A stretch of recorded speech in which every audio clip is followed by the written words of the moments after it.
Hello, dear student. Today we want to go to the next four sentence connector words to learn. Previous videos we learned about sentence connector words, some sentence connector words. Now we want to go to the next four sentence connector words. In this video we want to learn this clearly and properly. Now let's start. At first you can say the sentence connector word is as a result, then if, unless, though, although. As a result, its Bangla meaning is ফলে, if যদি, unless যদি না, though although যদিও। তো বন্ধুরা আমরা as a result দিয়েই শুরু করি। Want to start with the as a result. As a result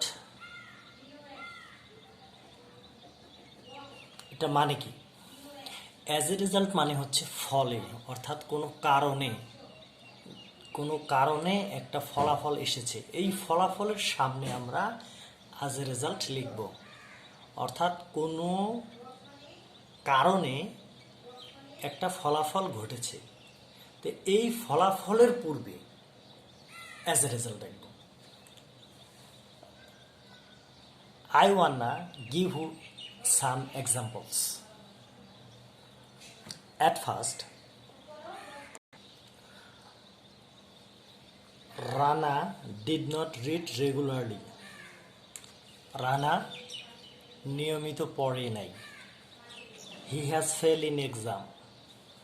সে পরীক্ষায় ফেল করেছে। তাহলে আমি প্রথমে বলেছিলাম যে একটির কারণে আরেকটি যা ফলে, যে ঘটনাটি ঘটে, যে ফলাফলটি আসে, সেই ফলাফলের পূর্বে আমরা এজ এ রেজাল্ট লিখব। তো প্রথমে খেয়াল করে দেখো, রানা পড়ে নাই, তাহলে এর ফলাফল কি? সে ফেল করেছে। বিষয়টি বুঝতে পেরেছো? কারণ হলো সে পড়েনি, এটা কিন্তু কারণ, সে পড়ে নাই। আর এটা হলো কিন্তু ফলাফল, কি? ফেল করলো।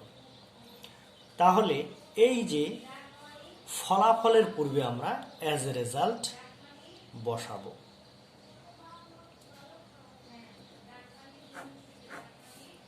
আশা করি তোমরা বুঝতে পেরেছো।